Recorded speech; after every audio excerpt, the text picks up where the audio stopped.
Join us on another adventure with Wild and Free Interior Alaska, where we explore life off-grid in remote Alaska, sharing our experiences either building in a challenging environment, hunting, fishing, trapping, and family time, just to name a few, and so many more adventures. What are we waiting for? Let's go!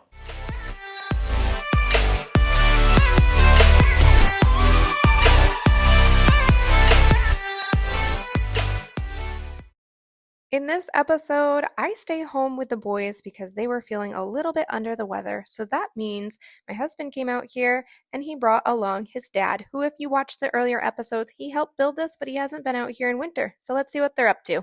Here at the trailhead, it's a beautiful day out. Very light winds. It's about 10 degrees. Can't really ask for better weather up here. First time getting the Scandic out since my wife lit it on fire, but it's all fixed now. I'm pretty excited about that. Should have a nice fun weekend. Made it out here in the daylight. It's about 4 degrees. A little bit of flat light going on. My dad's first time in a long time in the winter. It's since we hauled the logs. He only flipped the snow machine once getting out here, so that's a plus. I didn't get stuck. Got the fire going. Gonna go check the trap line soon. As you can see, there's lots of sign everywhere. Martin, fox. Haven't found anything in any of my traps yet.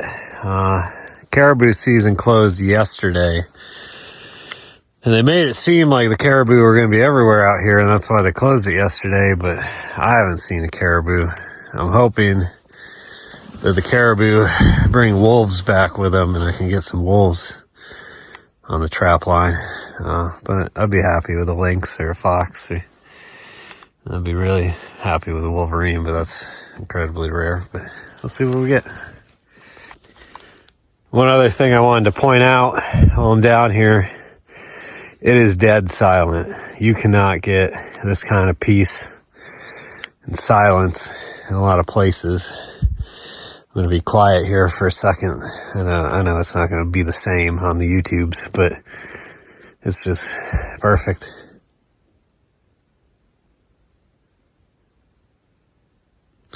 Literally no sound other than me. And here in a second, my snow machine.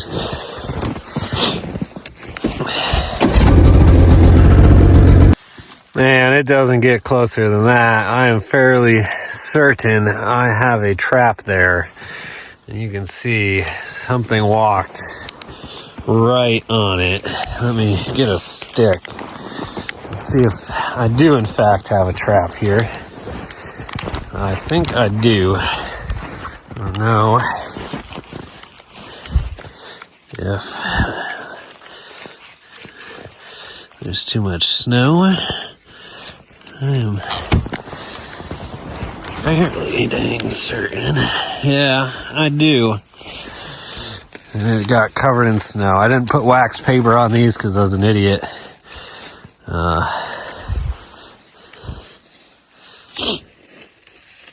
But you can see something stepped directly on my trap. And it did not go off because I was an idiot. Didn't use wax paper. I have wax paper. I'm going to redo these ones tomorrow. But this is my first real trapping season, and it's a learning curve for sure, but it's a lot of fun. I could definitely see myself just living at the cabin and doing this full time. Got another one of my sets here. You can see something came close to it, but I didn't trigger it. It didn't step on it. The trap's about right there. Well, on the other side of the sticks. Got the step over sticks to try and force them to step on the trap. But nothing in this one. I got a few. So we're in the valley now, like cabins back that way. Up on the hill over here. This stream comes through this way, and this stream over there comes this way. They merge and go that way. And that goes miles and miles and miles and miles all the way to the Yukon River. I got a few sets up over here and then over there. We'll see if we got anything. All right, I'm at the last set. I didn't get anything, but it did certainly attract some animals. You can see here it went up and around. Those are big. I'm not a track expert, but I mean, it's a pretty big footprint. Oh my gosh. So the trap is right in here. Once again, you can see it looks like something basically stepped directly on it, and it did not go off. But I mean, it's a little disappointing, but it means I'm at least doing something right. That's 2 traps that at least attracted something. It just did not go off, but it's hopeful. A lot of time left in the trapping season, and it's my first season, so I'm learning a lot. Just gonna get better. As you can see, the sun you can't even see anymore. So I'm gonna head back to the cabin. I'll come back out in the morning and clean up the traps, rebait them. I don't know if I'll set it anymore. I might, depending on how I feel in the morning. But that's a wrap for today. Out here looking for some ptarmigan. It's like, I don't know, 2:30 right now in the afternoon. Maybe get some dinner and some bait for the trap, since that wasn't successful, but I haven't seen a ptarmigan in quite some time. But they are completely white right now, which, I mean, it'd be hard to spot them. I just try to spook them and watch where they go, where they fly to. But like grouse, if you've ever been grouse hunting, normally grouse don't fly too far when you spook them, but I've seen ptarmigan fly a long ways. Earlier in the video where you saw me checking the traps, I was down in there, just for reference. Well, we got some ptarmigan tracks here. I think it's a little hard because it's snowed over a bit, but I think it's ptarmigan. It might not be.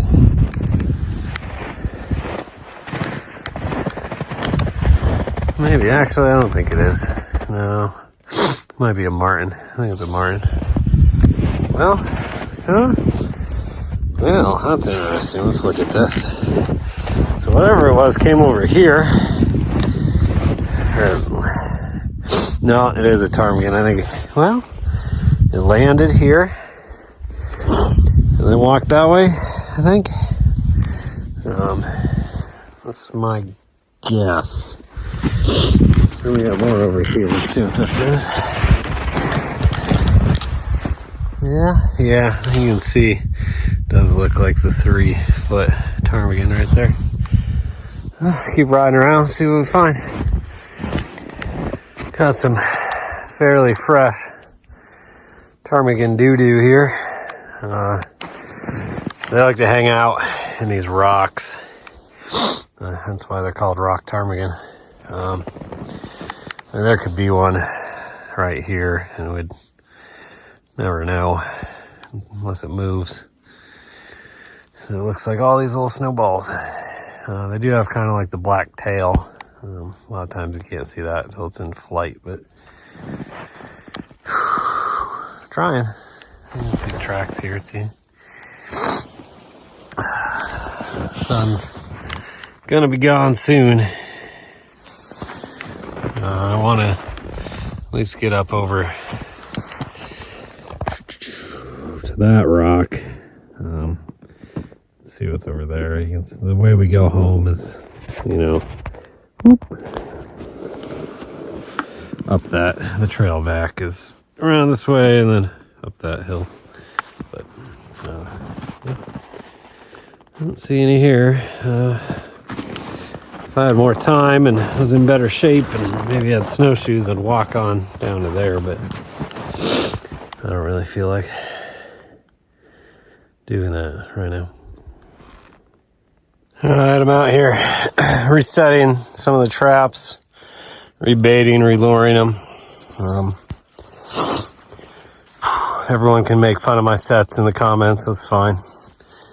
But it's gonna snow the rest of the day and tomorrow, so I don't think I'm gonna put snow on top of it. Because it's gonna get covered itself. We're supposed to get 6 to 8 inches of snow. Snowing right now. Hard to tell on the camera, but also windier at elevation today than it was yesterday. It's not gonna be a super fun ride out of here, but we'll get it done. This is the first trap of the day. I got 3 or 4 more to add wax paper to because I was an idiot when I set them by myself. And then the ones with wax paper to just make sure they're not completely buried and rebait them, relure them. And, we'll get out of here. It's about 9:44 in the morning right now. Got down to 60 degrees in the cabin last night. Not too bad. I did get up at like 1:30 and put more wood on the fire, but we went to bed at 9 and got up at like 8:30, so it's pretty good. Just reset the last set over here. Gonna head back now. Snow's let up a little, but got them all reset, all rebaited now. You certainly save a lot of time resetting them when you can unbury them without setting them off. I only set one off, but then it's a little pain to reset it. But my dad's back at the cabin. He should be pretty much packed up, ready to go. Head back to town, come back later this week and see if we got anything. Damn near white out here coming back. You can see the top of the hill. It's kind of like right here. Can't really see our tracks from yesterday. Glad I'm not doing this in the dark at least. Thanks for joining us. Give us a like and subscribe and follow for our next adventures on Wild and Free Interior Alaska.